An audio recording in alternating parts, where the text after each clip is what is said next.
Hello. 5 minutes of culture,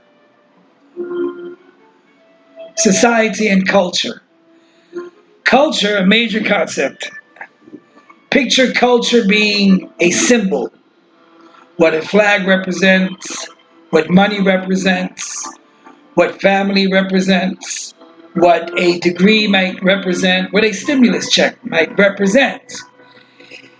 Pause and imagine how those definitions vary depending on a culture, a subculture of the culture, if you will. There's a flag, but the flag means different things to different people. There's the flags of that people, and so on. So it's symbolic.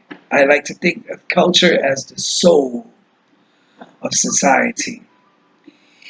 It's that stream of consciousness that people commit to without regulation, without law. It's what people consider as important. We will look at five variables, or five, if you will, offshoots best describing culture. Another construct created at the university or some author, writer, where we usually get our vocabulary, some novel or something.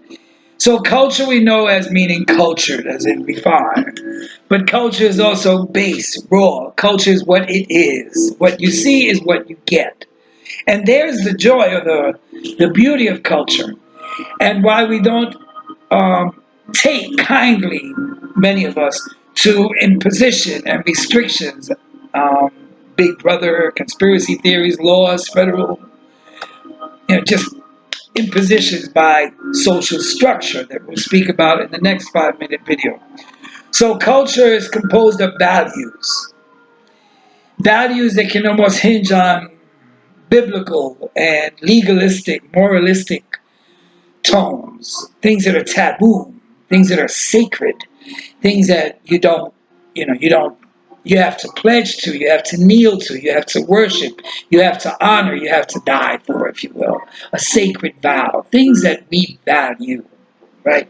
Life, family, etc. See, you can't define it. The joy of sociology is once you define something, you've made it a science. We know that life is fluid and only defined by culture.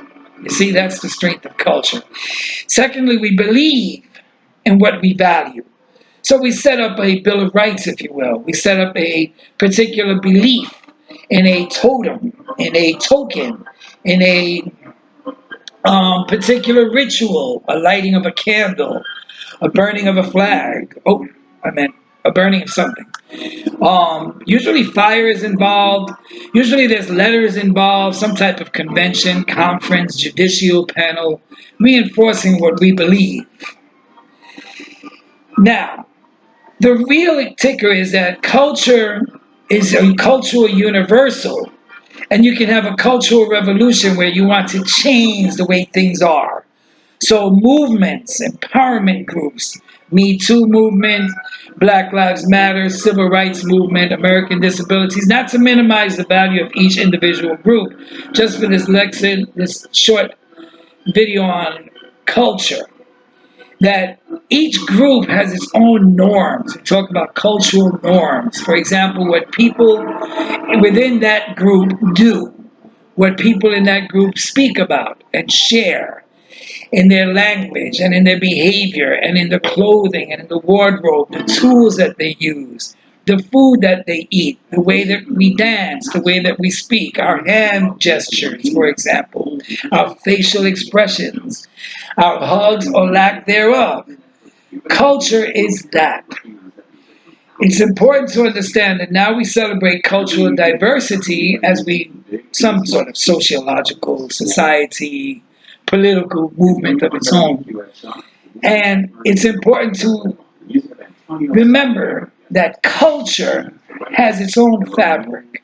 And the more you understand of your own culture and of the culture of those around you, beyond their race, gender, or class, looking at their culture, you substantiate your life and theirs because it's important. Culture is the soul of every society and miniature societies, if you will. Yes. Maybe not.